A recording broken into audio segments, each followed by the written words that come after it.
Guardian Radio 96.9 FM. Fresh news, smart talk, all day. The views and opinions of the hosts and guests are their own and do not necessarily reflect the position of the management and staff of Guardian Network.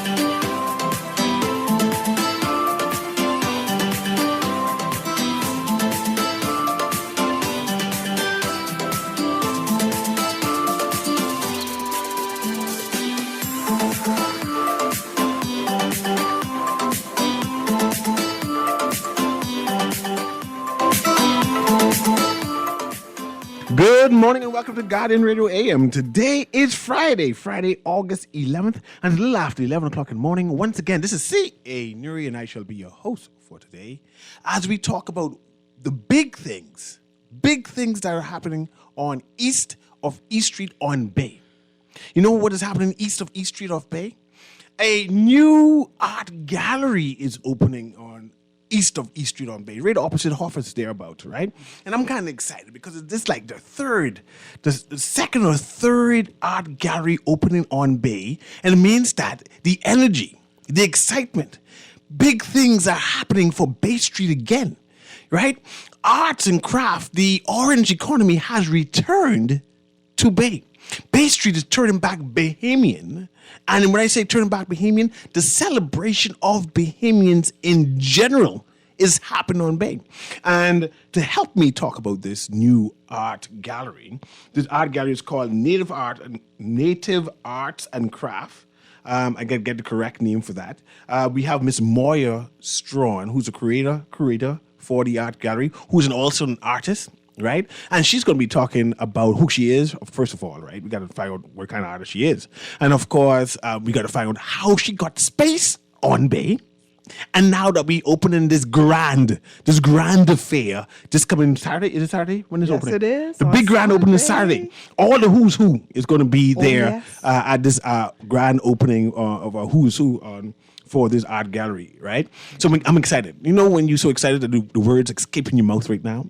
My mouth is watering because anyone who knows me knows that I'm pro-culture, pro-Bahamiana, and to know that things are happening on Bay is something that we all should be excited about and all should celebrate. But without further ado, allow me to introduce you to Miss Moya Strawn. Miss Moya Strawn, tell me who you are, and basically in terms of being an artist also. Okay, good morning. My name, of course, is Moya Strawn. And yes, I am a fine artist.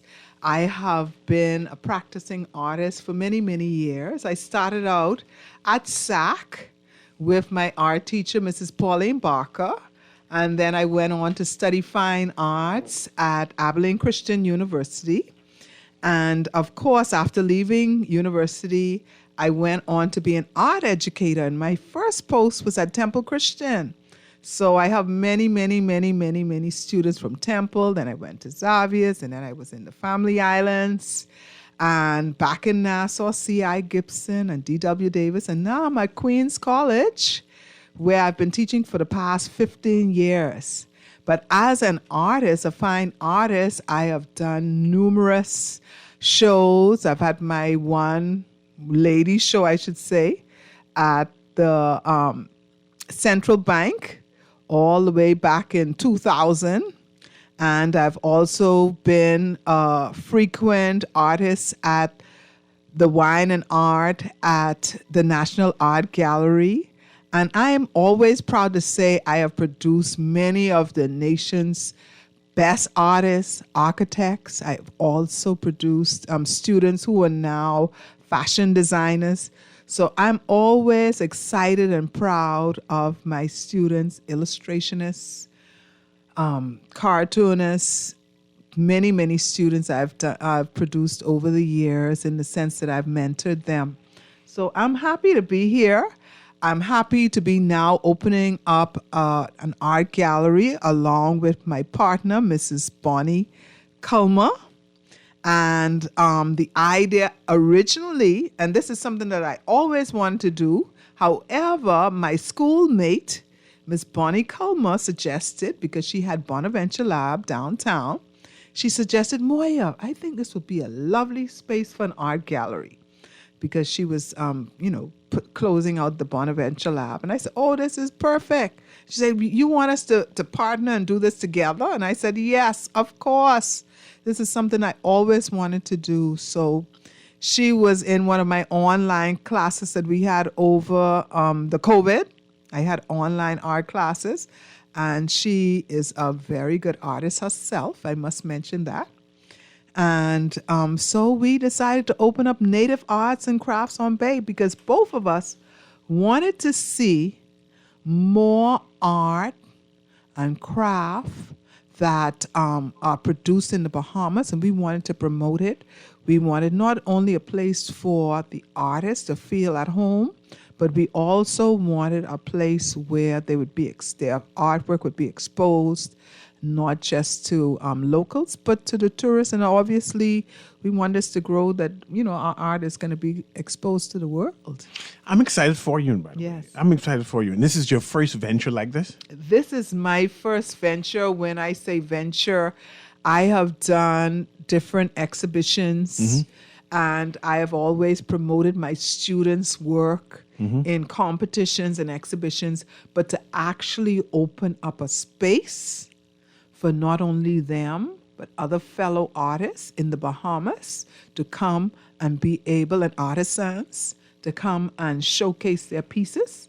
That's what it's all about. And I want to explore that. Exactly what shall I be expecting when I go there? But I just want you to define something for things. You said fine arts earlier, and I wasn't sure what that was. Okay, when I talk about fine arts, fine arts is a very broad term, but we're dealing specifically with the visual arts. And visual arts will include paintings, drawings. It would also include sculpture. We'll have wood carvings. I want to talk about our artist who has his sculpture in there that is produced by fiber, the coconut fiber. We have some that are doing wood carvings from driftwood. Michael Hoyt is doing the carvings from driftwood, and he's also using items from the sea to produce his paintings / mosaics. Troy Nixon has his what we call his sculpture that's produced from coconut fiber. We also have Haven Acrylics that they are producing acrylic pieces where it's like a marbling effect that they do on different items and different Bahamian animals, sea animals and things found in the Bahamas. It is totally gorgeous, the work that they're producing now. So I would like for everybody to come walk through and see what we are showcasing.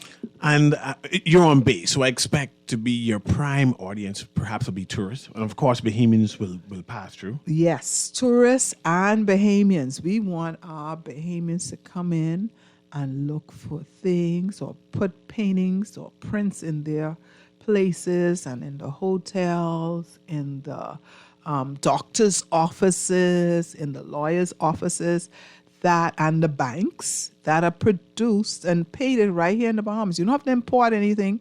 We have it right there at Native Arts and on Bay.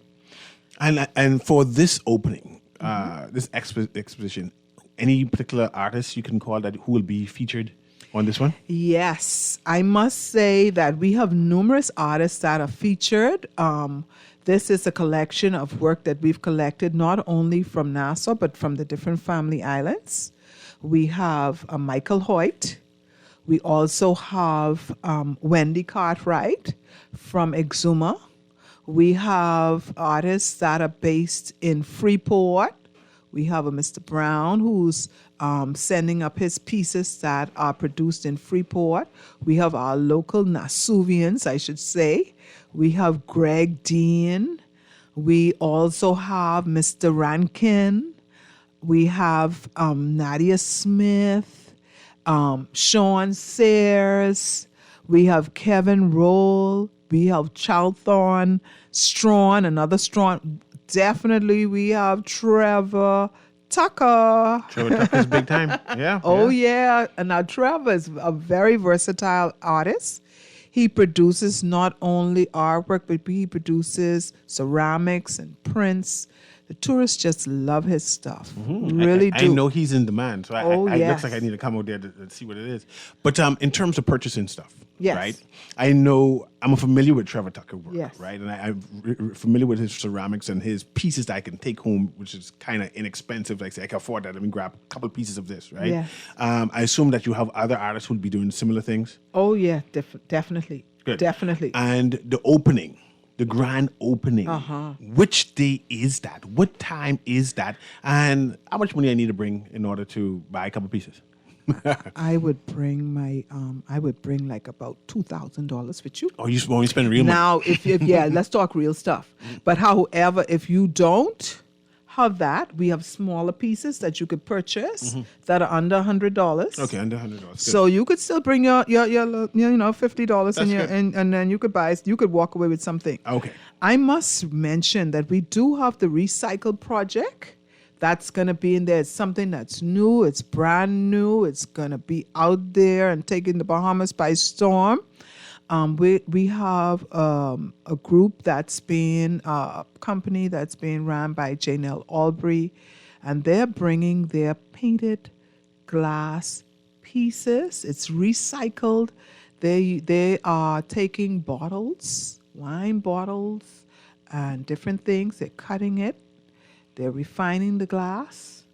So all those things that you throw away, that bars throw away, it's a glass project. It's recycling the glass, and they're producing vases. They're producing cups. They're putting what do you call it, engravings on there for all occasions. And a group of artists, is in the process of painting directly onto the glasses. Nice. So that will be showcased as well for the opening. So what I'm time is very the opening? excited about it. The opening is at 5 5 p.m. 5 p.m. on Saturday. Saturday evening. Okay. That means this Saturday, everybody. So put that on your schedule. And tell me the exact location, because I hear you say Hoffers. I know where Hoffers is. Yes. And I just can't figure out which building are you in when you say opposite Hoffers. 'Cause Okay. I thought opposite Hoffers is a parking lot. Oh, yes. So next to Hoffers there's a bar. And I know we're not trying to advertise the bar, but it's there. But right next to the government printing parking lot is the building. There's a plaza, and it's called Elizabeth on Bay Plaza. I see it. And we are right in that plaza. We're right on Bay Street, and we're right there. So you could say Elizabeth on Bay. We're in Elizabeth Avenue, on Bay Street. The store is right in the front. And I don't know if some of you remember Bay Street, where it was. Benetton used to be right there in that space. I see Benetton. I Yes. remember buying clothes Right in the there. 90s in Benetton. So in the Benetton old Like building. right in that space. Okay, I see Right it. in that space. I see it. I see it. Any parking or Yes. how we do that? Parking can be done either. Now, if you're in the government printing parking, they tend to charge you like about $3. That's after 5. Yeah, after 5, They can be there. you could park there free. Okay, the thing is at 5 o'clock I know where to park. Yes. Okay. And then there's the Kelly Dock, where the pirate ship dock. There's a space in there. So right after you pass Elizabeth Avenue, you'll take the first left. Or you can park right through the corner, but we want so many of you to come through. So we know you're going to probably have to park in the Kelly Dock parking, or you probably have to park in the government. But we just want you to come and see. And we want you to come and purchase too. If I want to see 1 or 2 pieces beforehand, Yes. to say, well, I like that, I come in for that.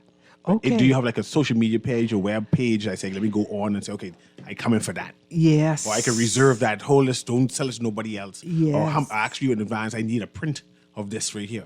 Is that possible? It's possible. We have a Facebook page, so just look for Native Arts and Crafts on Bay. We also have an Instagram page.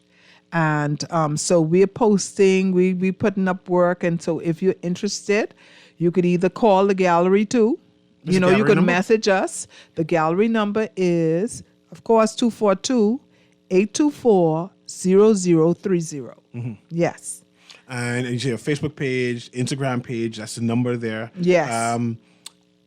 In terms of after Saturday, the big grand opening when all the who's who come there and all the artists and persons interested in Bahamian art, right? Yes. Take advantage of the prices and everything.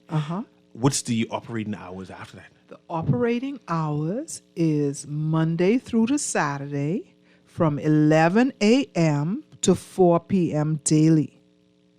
From 11 p.m. to 4 p.m. daily. 11 a.m. And- to 4 p.m. Yeah, daily. and Saturday we're open. By the way, we do have programs that's going to be ran from there. Like what? Yeah, we're going to have sip and paints. Oh, nice. Oh, yes. We host sip and paints there. We also going to host not only sip and paints, but we're going to have where you can paint pottery. Okay. Yes, you can go and paint pottery. Anybody who used to go to the Earth and Fire over Paradise Island know now that you can come there and paint pottery there. Then we're going to have different field trips, school groups. We're going to invite school groups to come into our gallery. Be very interactive. Yes, and workshops. We're artist hall workshops. And we'll probably doing some adult and student art classes there on weekends. Okay. So we're really excited nice. about this space.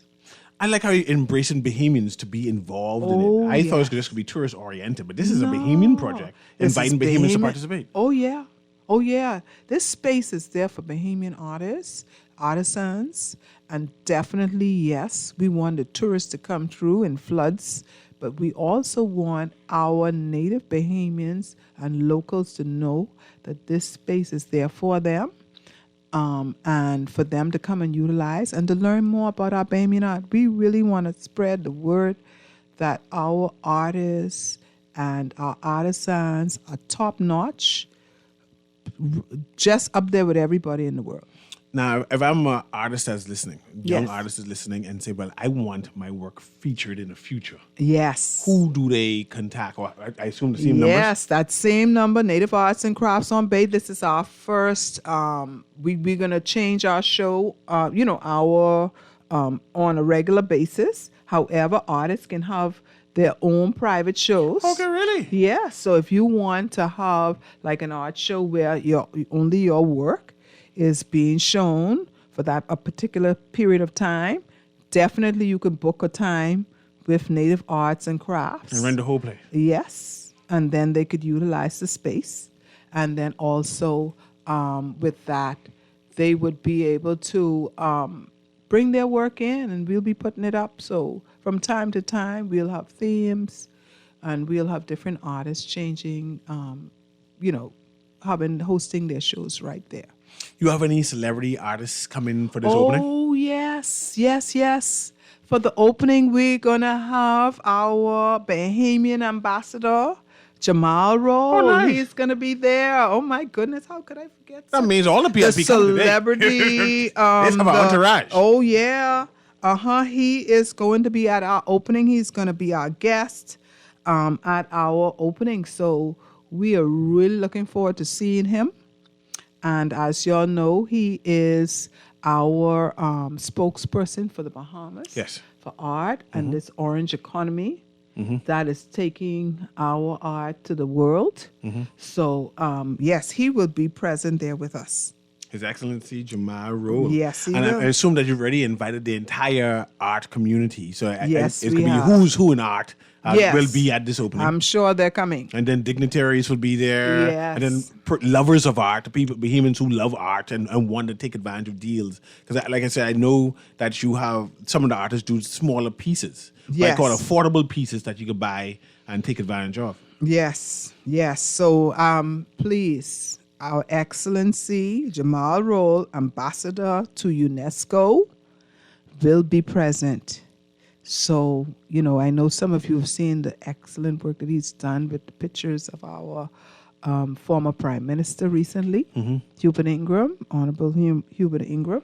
So I know some of you would like to come and just meet him. Yeah, man. I've taken a few pictures with him, so I don't mind taking more. But I'm excited. Me too. My child is a very much artist enthusiast, so Yes. that could be a field trip for her, just to be rub shoulders amongst these various artists Yes. and have that experience and have that conversation with them. So I'm kind of excited about this Saturday event. So remind me of the date and time again, location of the event, and the Facebook page and all of that again. Okay, yes. So this Saturday at 5 p.m., we're going to have our grand opening at Native Arts and Crafts on Bay Gallery. We'll be there from 5 to 8 p.m. So please don't miss the grand opening time so you can come through. And we also are open every day except for Sundays from 11 to 4. And also, we're going to have our celebrity artist and ambassador, Jamal Roll, there. He's going to be our main guest, our special guest. And so you're welcome. You're welcome to come on down. And you say your Facebook page is what again? Our Facebook page is Native Arts and Crafts on Bay. So you can look us up on Facebook. Also, you can look us up on Instagram. So we also have an Instagram page. And hopefully, just in short order, we can get our webpage ticking. Yes. So that's tomorrow. Tomorrow at 5 p.m. Yes. The grand opening of Native Arts and Craft on Bay. Yes. It's located opposite Hoffers. And if anyone familiar with the old Benetton building, they're exactly right there. There's ample parking, so just go and park. They have a number of featured artists who's going to be exhibiting their work tomorrow. And of course, they have as their special guest artist, the ambassador, His Excellency Jamal Roll. Yes. Will he be painting? Because he do thing live. Oh, and start. I think it's going to be just the fact that he is our special guest. I could convince him, So man. I could nudge him, say, man, paint something. Pick Paint up a something. paintbrush tomorrow, but Yeah. we want him to relax too I sometimes. understand. Because he's been working hard. Yes. And we have numerous other artists that's going to be there. Call the names again. So we have Michael Hoyt. We also have Sean Sayers. We have Nadia Roll. Of course, you'll see some of my pieces. We have Rankin. We have Charlton Strawn. We have Alcano Dames. We have Kevin Roll. We have some other young artists like Tajay Holder, Ovanya Higgs. We have also Greg Dean. We have Haven Acrylics. We also have Troy Nixon, of course. There are so many artists there, and definitely Trevor Tucker. So if I'm missing any names, you guys, I'm Perez Curry. We're going to have many other artists there. So come and see. Come and see. Carla Campbell, her pieces are there. Nice. Yes. Nice. Like I said, I'm excited. That's this Saturday at 5 p.m. On Bay Street. And I was speaking with Miss Moya Strawn. Of course, she's a fine artist, all right? And she's opening and creating, how do you pronounce that word? Curating Or directing. Yeah. Go ahead. Her own art gallery. Well, she a partner. Yes, my partner. I already is going to get Bonaventure Culmer. Yes. Oh, yeah. She is has key. pieces? Yes, she has a piece I don't know there. her as an artist, though. Oh, I know yeah. she's like Oh, in a you're medical gonna be- field type thing. Oh, yeah. You know? So this is... You're going to be surprised when you see her beautiful piece. Her piece is normally in the window. Yeah? With a peach and a conch shell. Yeah? Oh, yeah. Okay. Very native. I get to come just to see that. Uh-huh. Yeah, I'm impressed. Oh, I'm impressed. yeah. But we're going to take a commercial break now as we transition. And thank you very much for passing through, by the way. I'm very excited about this. You will definitely see me there tomorrow. I'll be looking forward to that. I need to plan at least 1 or 2 field trips, especially for that sip and paint. Oh, I yes. need to take advantage of a safe space where I can come and arrange, sip and paint. And relax. Right? Yes. Yeah. Okay. Okay. But Guardian Radio in the AM, we'll be right back after this brief message.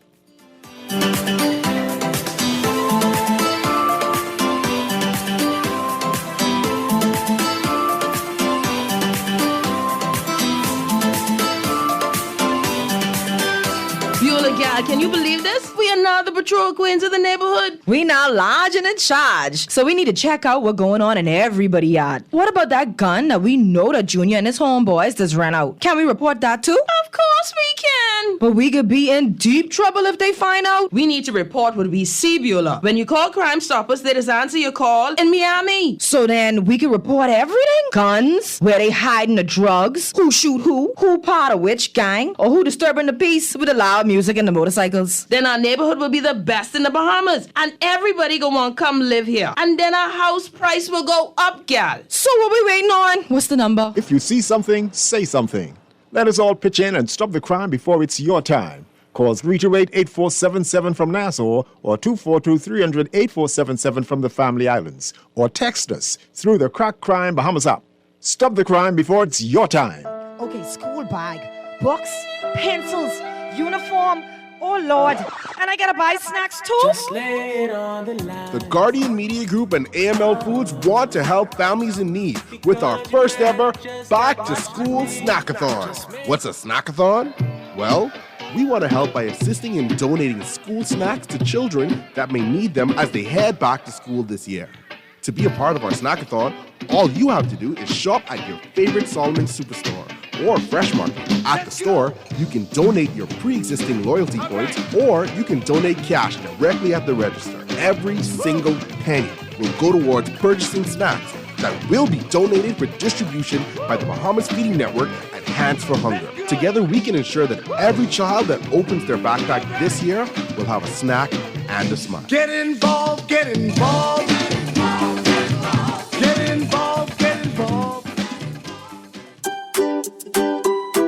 The Guardian Group and AML Foods want to help families in need with our first ever Back to School Snackathon. We want your help by assisting in donating school snacks to children in need as they head back to school this year. To join our snackathon, simply shop at Solomon's and Fresh Markets. You can donate your pre-existing loyalty points or you can donate cash at the register. Every penny will go to purchase snacks that will be donated for distribution to the Bahamas Feeding Network and Hands for Hunger. Let's ensure that every child that opens their backpack to start this school year has a snack and a smile.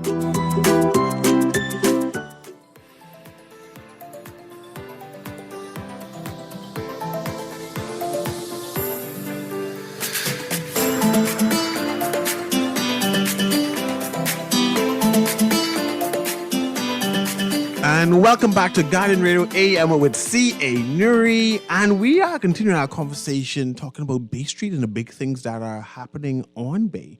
Just recently we had the artist Moya Strawn on, and she left already, but she's talking about her opening, the debut of her art gallery. It's going to be on Saturday at 5 p.m. Native Arts and Craft on Bay is the name of the gallery. And it's going to be a fine art store, fine art gallery where you could even do sip and paint and have various artistic type things there. So I'm kind of excited about that. But I'm going to continue this conversation about what is happening on Bay.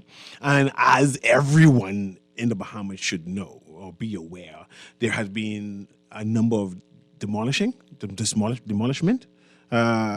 breaking down of old buildings on Bay. The Bahamians in general are in support of it. They are excited to see that something is happening east of East Street. And so this is big thing.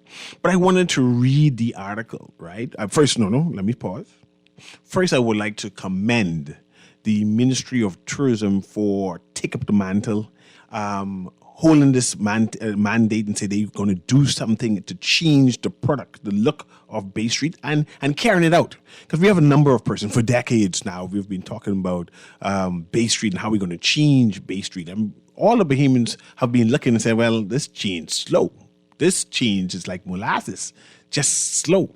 But to see the commitment of this administration, Ministry of Tourism, and their committed efforts to work through, right? Despite the stenching of various actors inside this issue, they continue to work towards it. So I just wanted to commend them for it. But I'm going to read this article, right? The article, of course, is in the business section of The Guardian. And one thing made me smile, and I said, let me analyze this a little bit, or let's put it inside the listening ear to see what it is, right? So this is an article by Chester Roberts. senior business reporter and for National Guardian. And it goes like this. Say the owner of the first of 4 buildings east of East Street scheduled to be demolished is coming in the coming days, said that she and her family eventually want to replace their now demolished structure with a mixed-use buildings that will include commercial and residential spaces. Dr. Merciana Moxie, who was on hand to watch the building she and her family purchased about 15 years ago to be torn down on Wednesday, said they were completely in favor of the demolition of the property and approached the government last year about raising the building. Okay. Because the building was already dilapidated, the unused at the time she purchased it, she said it held no sentimental value, and she looks forward to the government beautifying the space when it's fully cleaned out. It is a dilapidated building, and you cannot restore it. It's pretty much gone, said Moxie. It needs to be knocked down, and then hopefully we can come together and decide on what to put up. We're looking on probably in the near future retail space. And it goes on to page B2 in The Guardian.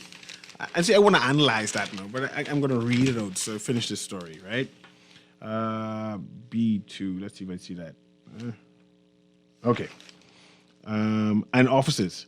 I know that the government is interested in Nassau being a livable city, so hopefully some apartments, condos. Moxie says she is keen on seeing the area east of East Street become a bustling commercial hub.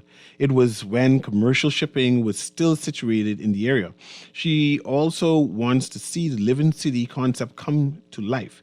Deputy Prime Minister and Minister of Tourism, Investment and Aviation, Chester Cooper, said for now, the sites of the demolished buildings will become green spaces and places for public activity. Over the course of the next few weeks, you might very well see some picket fences and some green spaces in most of these spaces, said Cooper. I can tell you that we are making active progress in terms of our plans. This is only one component of the plan to really reshape what's happening on Bay Street. The budget this year includes $1 million for the beautification of the entire Bay Street area. We are doing active work at the moment with our planning. You should expect to see new planters, plants, benches, some very preliminary things, but we expect that they're going to show dramatic improvement. The government has eyed 9 buildings for demolition, and while 4 property owners have agreed to have their buildings on their properties torn down, Cooper's said there are some who have presented alternative plans for demolition. The bottom line is we want to work hand in hand with the stakeholders. We don't want this to be a forced operation, but we want it to be a partnership. So the government do not own the properties that the buildings that they be demolishing. The rights to these buildings will remain with the current owners, right? The government has contacted all of the 11 owners of these dilapidated properties. 4 of the 11 had agreed to have government demolish it. I think I remember the minister saying that the expense for the demolition was going to be for the owners, right? So I assume they will either pay government in the future or they have already paid government to have these buildings demolished.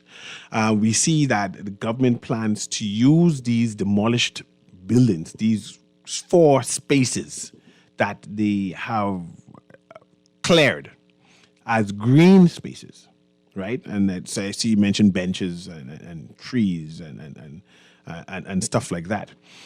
Now, I'm not sure how long that will be for, right? I took note that Dr. Moxie, the good doctor, whoever she is, said she purchased this property 15 years ago. she purchased a property that was already demolished. Her and her family said, well, it's an old demolished, dilapidated building, sorry. It was already dilapidated, but 15 years has passed, and she and her family was unable to knock the building down, nor invest in it. And it seems, it's just me, since they are planning to put a green space there, she nor her family has any immediate plans. No immediate plans for the space. However, she has plans to have it to create some residential housing or apartments, condominiums she mentioned, and to buy it. She bought into that livable space for base. So she has long-term plans for the space. And the short-term plans is a temporary green space. And there's going to be temporary green space on the 4 different the government has or will bulldoze.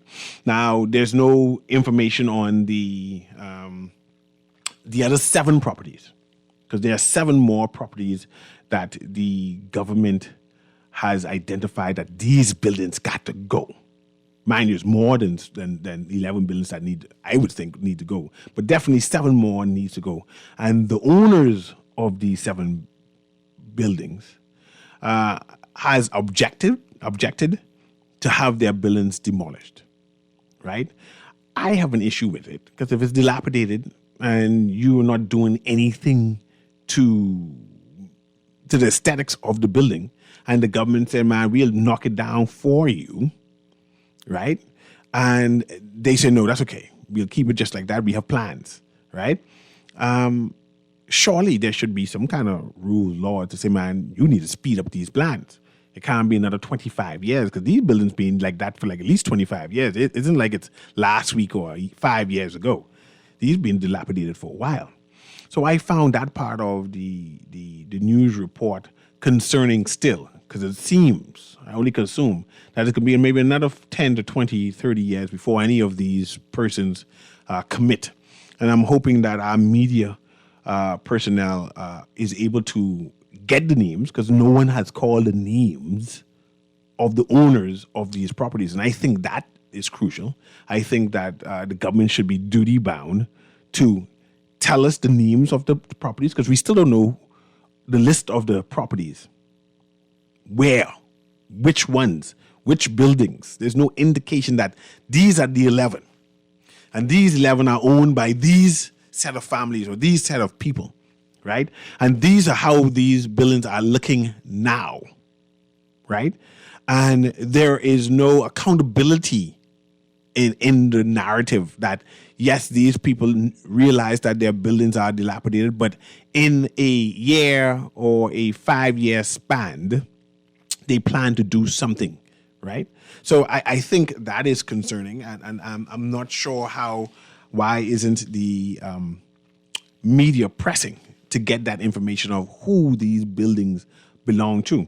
But I just was tickled pink by Dr. Moxie saying that she's happy that the government bulldozed the building. She had the building for 15 years, the dilapidated building for 15 years. There's no sentimental ties to the building, but she allowed it to just stay just like that, right? Yeah. I found that entertaining. Another story I want to read is the Gaming Board building. So they're moving kind of from Bay Street, but on Bay Street still. This is West Bay Street. The Gaming Board building, other government structures eyed for demolition. So I'm assuming since they're government structures, it shouldn't take that long to demolish, eh? You just go and bulldoze, it belongs to the government. But they say they eyeing, and words just make me smile, right? That means they considering demolishing it. And I found it odd that the Gaming Board building has been allowed to remain in such a state for such a long time, right? So I'll read that article, right? So this is another report by Chester Robard, right? Robard. It says the government will will soon give notice that it is preparing to demolish the old gaming board building on Cable Beach. Deputy Prime Minister and Minister of Tourism and Investment and Aviation, Chester Cooper, revealed on Wednesday, adding that the other government-owned buildings downtown are also being considered for demolition. They didn't tell you which other government buildings, by the way. He explained that the buildings is still owned by the Hotel Corporation of the Bahamas. And I should have done some research on who exactly is the Hotel Corporation of the Bahamas. Is that a government entity or a private entity, right? Cooper made the comment while talking about the demolition of other downtown structures, one of which was demolished on Wednesday evening. He explained that the government is also an owner of a building, also an owner of buildings downtown and throughout the island that are eyesores in location and needs to be taken down. So there's a confession there saying that government has been delinquent because they have some dilapidated building all through the Bahamas and also on Bay. And that even though it's on Bay and it's eyesore, they were allowed to remain there for a minute, I'd say 25 plus years, right? Just like the other owners who have neglected their building for 25 plus years, right? We're treating the government building the same way we treat the individual property owners, said Cooper. One would assume that since it's government, you just speed it up. But anyway, Senator Roll also giving, this continues on page B2. Let's go to that B2. Okay. Continuing that. Notice to those respective departments that we hope to see some progress on government-owned buildings as well. I should tell you that on Cable Beach, there is the old gaming board building that's owned by the Hotel Corporation of the Bahamas. We're given legal notice on that as well. Given legal notice to who? And that's government. Anyway, we expect there to be action on that in the short and medium term. Cooper said the government has been getting responses from individuals who want to implement projects as the government cleans up these derelict spaces. He called Elizabeth on Bay a project that was ahead of its time, as it was built just as the idea of an upgrade and renewed city was placed on the table, and when the container shipping business were moved to Awaki. The Clonoris Elizabeth Beth on Bay building, he was slightly ahead of his time. That should have happened maybe 10 or 15 years ago, said Cooper. If we can get a development of that magnitude right now, we believe the timing is right and really get the development going in this direction, east of East Street. And that's where the story goes. And I remember the Clonaris building that was built, and they had a number of activities in there. But because Bay Street, east of Bay, was a desert, deserted of activities, they eventually closed. So it's good to hear that perhaps they will entertain the Clonaris family to reinvest in that building again, right? So I'm kind of excited about that. But I just found it interesting that to know that the government actually owns dilapidated buildings on Bay Street. That for decades we've been complaining about dilapidated buildings on Bay Street, and nothing happened. To only know that now, they could have bulldozed a long time, expedite some of these things long time, right? And I'm still concerned about the other 7 buildings that they have identified, and that the owner said, no, you can't bulldoze these, but we don't know when they're going to start any kind of work on that. So I'm very much concerned of that. And I also am concerned about the narrative of these buildings. Historically, Bay Street has is a historical district. We have some of the oldest buildings in this hemisphere there, comparable to United States, comparable to Cuba and Puerto Rico, right? House of Assembly and some of these buildings being there from 1700s. So I appreciate the demolishing of these buildings, but as they are demolished, removed from Bay, there should be stories connected to these buildings.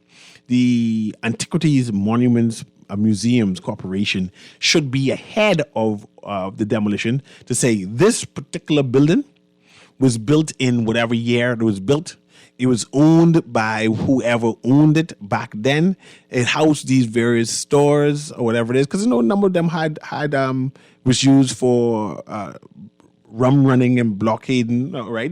Some of them have tunnels underneath in terms of loyalist building, whatever it is, and that story needs to be told.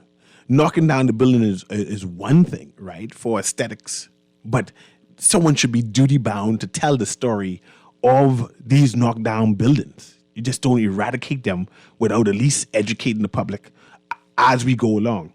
I have a text here that says, CA, the building on West Bay is a solid, strong that should not be demolished.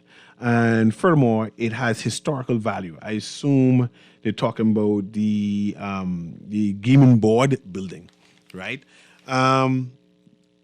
I don't know any historical stories for it. It could have been a mansion to someone for yesteryears. And that's, if it is, that story needs to be told too. And I have no problem bulldozing old buildings, right? Especially if it needs progress. And I feel shame for that, because other countries are looking for old buildings to preserve, especially 100-year-old buildings, 200-year-old buildings to preserve. And it just seems that we in the Bahamas like progress so much that we can ignore 200-year-old buildings and say, man, we like something brand new and foreign. So it needs to be Americanized, right? And I have no problem with that. But surely the narrative, the story of the building should be told. So if the Gaming Board building, like the text is saying that it has historical value, if it does have historical value, at least tell the story. At least take pictures of it that the next generation, when they drive by and see that a hotel seemingly popped up at that spot, that the demolition of it is not by chance, but there are persons who want to buy that piece of property and to put another hotel there to get access to that beach, right? At least there should be a story that once upon a time, this mansion was owned by whom, and it transitioned and the government bought it, et cetera, et cetera. Because our government, and we even talk about the government building west of Windward, I forget, the Wynn Hotel, where our government purchased it, the man house, the Chief Justice, and now it's just lay abandoned and fallen apart. We are famous for purchasing buildings, the government, and leave it abandoned. So it's sometimes just disingenuous of our government to demand that these private property owners demolish and fix their buildings when they have a slew of buildings that has lay empty and dilapidated over the years. But we see our Deputy Prime Minister and Ministry of Tourism has made a commitment to fixing these buildings. And so we must watch and wait. But we must also demand that the entities like the AMMC has accountability for these old buildings. Like, we're still waiting on the old Ministry of Education building, Collins House. Like, what's happening there? It's been like 25 years since we've purchased that, right, to host a national museum, right? And it seems as if we stop collecting, stop financing, stop working towards this national museum project. Nobody knows where we stand, how much money is needed. How much money have we secured so far? When the project in terms of renovation will start? Will it ever start in any immediate future? Will it be in the next 20 years, 30 years before any type of construction start? AMMC needs to be held in accountability for all of the historical buildings and parks and monuments and museums in the Bahamas to explain what exactly is this department doing to preserve Bahamian culture, to preserve Bahamian history, and how are they recording and making that history available to the Bahamian public. Surely they're duty bound for that. They're not just there to collect money at the forts, but also to educate and entertain Bahamians. But I just want to say that I am proud of what the Ministry of Tourism has committed to do. They're working through it, but there needs to be some accountability moving forward in terms of what next. What next? What is next for Bay Street, east of East Street? Anyway, this has been Guardian Radio in the AM with C.A. Newry. Thank you very much for listening, and I shall see you next week. Have a wonderful day.